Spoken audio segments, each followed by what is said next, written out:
मेरा सवाल ये है कि ये भाई ने बोला देश में इतने एम्स खुले, अब मुझे एक भी ऐसे आदमी का नाम बता दे, यही बता दे अपने गांव राम से जिसका उस एम्स में एडमिशन हुआ है, वो पढ़ के डॉक्टर बना। वो आपके सवाल पे पहले बात सुन लो, आपने कहा इतना बड़ा इंफ्रास्ट्रक्चर खड़ा हो गया, आपको सारे आंकड़े याद है, आप ये बता दो पश्चिमी उत्तर प्रदेश ले लो, हरियाणा ले लो, पंजाब ले लो, एक सिंगल मील अगर मोदी गवर्नमेंट ने खोला, देखो वो तो मैंने भी मोदी को दिया, ठीक है, और एक अकेले आदमी से काम नहीं चलता, वो बंदा आप साफ है, आप हर किसी की गारंटी नहीं ले सकते, लेकिन आप मुझे बताओ कि एक सिंगल मील खुला होता है, बता दो किसानों के लिए, उसके बाद ये इतनी अच्छी अच्छी रोडें पर दर्द निकल जाएगा सर, एक बार सुन लीजिए।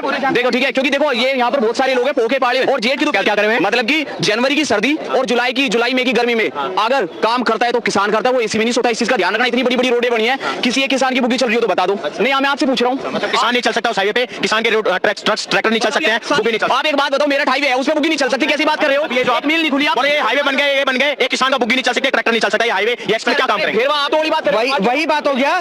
कम्युनिस्ट माइंडसेट है, कम्युनिस्ट माइंडसेट जो देश में चलता आ रहा है 70 सालों से, वो जो बताइए। ये कम्युनिस्ट माइंड नहीं, ये उससे सुनिए, ये उससे भी गिरे हुए हैं कि इनको ये जानकारी नहीं है। ये सुनिए, एक सेकंड सुन लीजिए कि अगर हॉस्पिटल बनेगा, सुनिए पहले समझ लिया, सुन लिया लीजिए, अगर हॉस्पिटल बनेगा तो गरीब जाएगा, स्कूल बनेगा तो गरीब जाएगा, सड़क बनेगी तो सारा जनता यूज करेगा। वहां पर कहां लिखा हुआ है कि किसान नहीं जा सकता? वहां कहां लिखा हुआ है कि किसान के ट्रक नहीं चल सकते? वहां सुन लीजिए, ज्ञान की बात है इनका। सुनिए, कम्युनिस्ट माइंड क्या कहता है कि देश में आप कोई सड़कें मत बनाइए। कम्युनिस्ट माइंड क्या कहता है, आप देश में कोई हाईवे मत बनाइए। कम्युनिस्ट माइंड कहता है कि अनपढ़ रखकर उनके घर में बस फ्री में अनाज दीजिए, फ्री में उनको दूध दीजिए, फ्री में उनको अनपढ़ बना के रखिए। नरेंद्र मोदी क्या चाहते हैं? शिक्षा पे काम कर रहे हैं, विकास पर काम कर रहे हैं, इस देश की इकोनॉमी पे काम कर रहे हैं, पर इनका माइंडसेट क्या है कि किसानों को कुछ नहीं मिला। इसी 2014 से पहले सुनिए, इसी 2014 से पहले कौन सी सरकार ने, सुनिए, कौन सी सरकार ने किसानों को किसान निधि सम्मान योजना दिया था? पहली प्रधानमंत्री से सरकार है। सुनिए भाई, जनता को मैं आपके पास आ रहा हूँ, आपके पास आ रहा हूँ।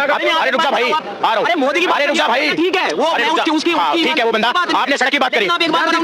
दर्द इतना है कि चिल्लाए जा रहे, फिर भी मोदी आएगा। और सुनिए, एक व्यक्ति कह रहा है, यहाँ खड़े होकर कह रहा है कि ये करता क्या है। देखिए, मैं कंपनी का नाम नहीं बताऊंगा, पर मैं कॉर्पोरेट जॉब में 4,70,000 रुपए की पैकेज के साथ काम कर रहा हूँ। बताइए पहले। सलीम खान, आते हैं जम्मू कश्मीर बारामूला से। देखो, एमएस अफसाल बने हुए हैं, जम्मू में एक, कश्मीर में एक। मोदी जी ने क्या करवाया कश्मीर में, ये बताइए। 10 साल जो 70 सालों में नहीं हुआ, वो पिछले 10 सालों में हो रहा है। 70 साल कांग्रेस नहीं कर पाई, वो 10 साल में, वो 9 सालों में हो गया। साल में मोदी जी ने क्या क्या बताया, कुछ बताइए आप। एम्स मतलब एजुकेशन आज अच्छा चल रहा है, हड़ताल खत्म होगी, और क्या है जवाब। कश्मीर में कितना काम हुआ? अगर पश्चिम उत्तर प्रदेश में नहीं हुआ, हरियाणा में नहीं हुआ, कश्मीर में तो हुआ।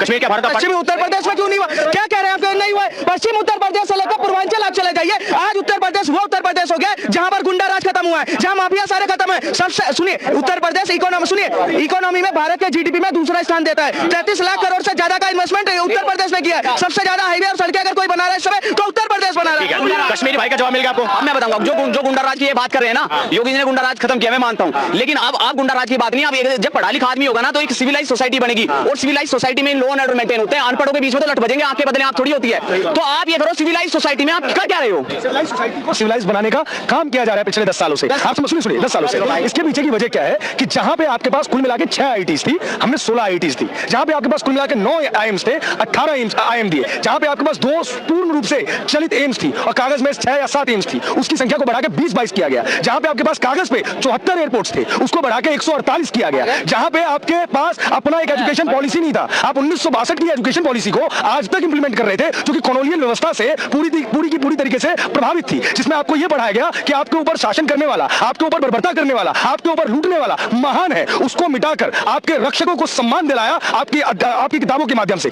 तब जाके सिविलाइज सोसाइटी बनती है, और वो सिविलाइज सोसाइटी बनाने का काम नरेंद्र मोदी सरकार पिछले 10 सालों से कर रही है। भाई जवाब, मैं इसका जवाब देता हूं। आपने आईटी बनवाए, आपने एम्स बनवाए, और आपने इंफ्रास्ट्रक्चर बनवाए, आपने बड़े बड़े हाईवे बनवाए, लेकिन इससे पहले उन गांव की सड़कों को उन हाईवे से जोड़ने का काम भी करना होता है। प्रधानमंत्री 2004-5 की बात सुनिए, माफ कीजिए, 6 साल लगभग अटल बिहारी वाजपेयी जी 1998 से लेकर 2004 तक देश के प्रधानमंत्री रहे। इससे पहले बहुत सारे लोग इस देश के प्रधानमंत्री रहे, अन्य लोग। सिर्फ एक व्यक्ति था जिसने इस चीज की कल्पना की, और उसका नाम स्वर्गीय भारत रत्न